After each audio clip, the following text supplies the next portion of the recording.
नमः शिवाय। शिव तांडव स्तोत्रम हिंदी में। शिव तांडव स्तोत्रम लंका के राजा रावण द्वारा रचित सबसे लोकप्रिय शिव स्तोत्रम है। वह नव व्याकरण के विद्वान और भगवान शिव के बहुत बड़े भक्त थे। शिव तांडव स्तोत्रम उनकी कई रचनाओं में से एक है। सृष्टि महाप्रलय के बिंदु पर समाप्त होती है, जब अभिव्यक्ति वापस महान शून्य में वापस आ जाती है। यह तब होता है जब शिव अपना प्रसिद्ध ब्रह्मांडीय नृत्य शिव तांडव शुरू करते हैं। उनके नृत्य से विनाशकारी ऊर्जाएं निकलती हैं और सक्रिय होती हैं, जो पूरी सृष्टि को नष्ट कर देती हैं। शिव तांडव स्तोत्रम में बताया गया है कि भगवान शिव के बाल कैसे हिलते हैं। तांडव नृत्य करते समय गंगा नदी का पानी कैसे फूटता है। नृत्य करते समय उनके ढोल कैसे बजते हैं, उनके आभूषण उनके साथ कैसे चलते हैं और बहुत कुछ। शिव तांडव स्तोत्रम भगवान शिव की स्तुति में रावण द्वारा लिखा और गाया गया एक भजन है। शिव तांडव स्तोत्रम भगवान शिव के लौकिक नृत्य का प्रतिनिधित्व करता है, जो सभी नकारात्मक ऊर्जाओं को समाप्त करता है। इसमें 15 छंद शामिल हैं और प्रत्येक छंद में निडर शिव और उनकी शाश्वत सुंदरता का विस्तार से वर्णन किया गया है। शिव तांडव स्तोत्र की कहानी उस दिन से शुरू होती है जब रावण ने भगवान शिव को अपने साथ लंका ले जाने के लिए कैलाश पर्वत को अपने हाथ में उठाने की कोशिश की थी। परिणाम स्वरूप भगवान शिव ने अपने पैर का अंगूठा दबाया और इस प्रक्रिया में रावण की उंगलियों को कुचल दिया। रावण दर्द से कर्रा उठा। भगवान शिव के प्रकोप से बचने के लिए रावण ने एक भजन गाया, जिसे लोकप्रिय शिव तांडव स्तोत्रम के नाम से जाना जाने लगा। शिव तांडव स्तोत्रम का हिंदी अनुवाद: उनके बालों से बहने वाले जल से उनका कंठ पवित्र है और उनके गले में सांप है जो हार की तरह लटका है, और डमरू से डमट डमट डमट की ध्वनि निकल रही है। भगवान शिव शुभ तांडव नृत्य कर रहे हैं। वे हम सबको प्रसन्नता प्रदान करें। मेरी शिव में गहरी रुचि है, जिनका सिर अलौकिक गंगा नदी की बहती लहरों की धाराओं से सुशोभित है, जो उनकी बालों की उलझी जटाओं की गहराई में उमड़ रही है, जिनके मस्तक की सतह पर चमकदार अग्नि प्रज्वलित है और जो अपने सिर पर अर्धचंद्र का आभूषण पहने हैं। मेरा मन भगवान शिव में अपनी खुशी खोजे। अद्भुत ब्रह्मांड के सारे प्राणी जिनके मन में मौजूद हैं, जिनकी अर्धांगिनी पर्वतराज की पुत्री पार्वती हैं, जो अपनी करुणा दृष्टि से असाधारण आपदा को नियंत्रित करते हैं, जो सर्वत्र व्यापक हैं और जो दिव्य लोकों को अपनी पोशाक की तरह धारण करते हैं। मुझे भगवान शिव में अनोखा सुख मिले, जो सारे जीवन के रक्षक हैं। उनके रेंगते हुए सांप का फन लाल भूरा है और मणि चमक रही है।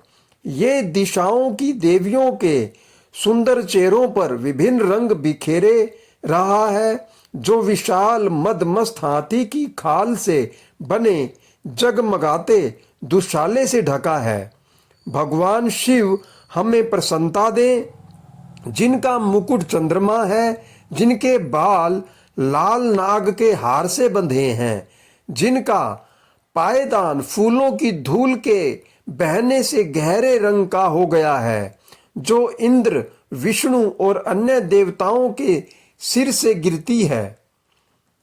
शिव के बालों की उलझी जटाओं से हम सिद्धि की दौलत प्राप्त करें, जिन्होंने कामदेव को अपने मस्तक पर जलने वाली अग्नि की चिंगारी से नष्ट किया था, जो सारे देवलोकों के स्वामियों द्वारा आदरणीय हैं, जो अर्धचंद्र से सुशोभित हैं। मेरी रुचि भगवान शिव में है, जिनके 3 नेत्र हैं, जिन्होंने शक्तिशाली कामदेव को अग्नि को अर्पित कर दिया। उनके भीषण मस्तक की स्थय डगद डगद की ध्वनि से जलती है। वे ही एकमात्र कलाकार हैं जो पर्वतराज की पुत्री पार्वती के स्तन की नोक पर सजावटी रेखाएं खींचने में निपुण हैं। भगवान शिव हमें संपन्नता दें, वे ही पूरे संसार का भार उठाते हैं, जिनकी शोभा चंद्रमा है, जिनके पास अलौकिक गंगा नदी है, जिनकी गर्दन गला बादलों की परतों से ढकी अमावस्या की अर्धरात्रि की तरह काली है। मैं भगवान शिव की प्रार्थना करता हूँ, जिनका कंठ मंदिरों की चमक से बंधा है, पूरे खिले नीले कमल के फूलों की गरिमा से लटकता हुआ, जो ब्रह्मांड की कालिमा सा दिखता है, जो कामदेव को मारने वाले हैं, जिन्होंने त्रिपुर का अंत किया, जिन्होंने सांसारिक जीवन के बंधनों को नष्ट किया, जिन्होंने बलि का अंत किया, जिन्होंने अंधक दैत्य का विनाश किया, जो हाथियों को मारने वाले हैं, और जिन्होंने मृत्यु के देवता यम को पराजित किया। मैं भगवान शिव की प्रार्थना करता हूँ, जिनके चारों ओर मधुमक्खियां उड़ती रहती हैं, शुभ कंदम्ब के फूलों के सुंदर गुच्छे से आने वाली शहद की मधुर सुगंध के कारण, जो कामदेव को मारने वाले हैं, जिन्होंने त्रिपुर का अंत किया, जिन्होंने सांसारिक जीवन के बंधनों को नष्ट किया, जिन्होंने बलि का अंत किया, जिन्होंने अंधक दैत्य का विनाश किया, जो हाथियों को मारने वाले हैं, और जिन्होंने मृत्यु के देवता यम को पराजित किया। शिव, जिनका तांडव नृत्य नगाड़े की डिमिड डिमिड तेज आवाज श्रृंखला के साथ लय में है, जिनके महान मस्तक पर अग्नि है, वो अग्नि फैल रही है। नाग की सांस के कारण गरिमा में आकाश में गोल गोल घूमती हुई।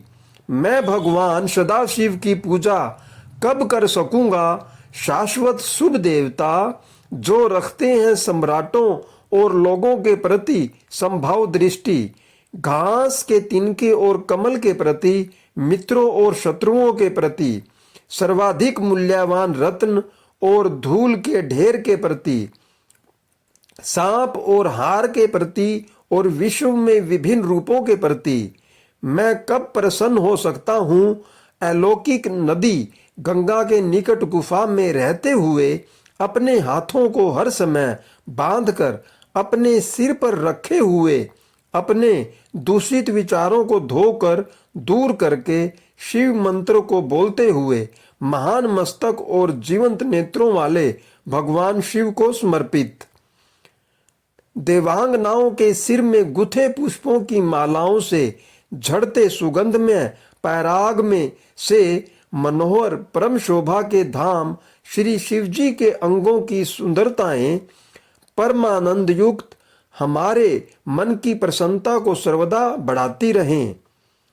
प्रचंड बड़वानल की भांति पाप कर्मों को भस्म कर कल्याणकारी आभा बिखेरने वाली शक्ति स्वरूपिणी आदिमादिक अष्ट महासिद्धियों तथा चंचल नेत्रों वाली देव कन्याओं द्वारा शिव विवाह के समय की गई परम श्रेष्ठ शिव मंत्र से पूरित मंगल ध्वनि सांसारिक दुखों को नष्ट कर विजयी हो।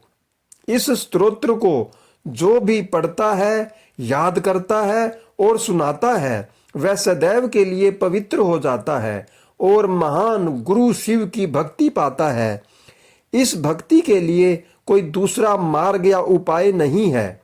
बस शिव का विचार ही भ्रम को दूर कर देता है। परम पावन भूत भवन भगवान सदाशिव के पूजन के नत में रावण द्वारा रचित इस शिव तांडव स्तोत्र का प्रदोष काल में पाठ करने से शिवजी की कृपा से रथ गज वाहन अश्व आदि से संपन्न होकर लक्ष्मी सदा स्थिर रहती है। शिव तांडव स्तोत्र को प्रातः काल या प्रदोष काल में स्नान आदि करने के पश्चात स्वच्छ वस्त्र धारण करने के बाद शिवजी की तस्वीर या मूर्ति के समक्ष बैठकर श्रद्धा के साथ करना चाहिए। शिव तांडव में कुल 17 श्लोक हैं। शिव तांडव स्तोत्र बहुत ही शुभकारी है, जिसको सुनने से सभी बाधाएं दूर हो जाती हैं और मनुष्य का जीवन और हर मनोकामना सफल हो जाती है, मनोकामना पूर्ण होती है। साधक को उत्कृष्ट व्यक्तित्व की प्राप्ति होती है और उसका चेहरा तेजमय होता है, आत्मबल मजबूत होता है। प्रतिदिन शिव तांडव स्तोत्र का पाठ करने से वाणी की सिद्धि प्राप्त होती है और सभी सुखों की प्राप्ति होती है। ओम नमः शिवाय। करें, लाइक करें, शेयर करें, ताकि हम इस तरह की और भी आपके लिए वीडियोस बनाते रहें।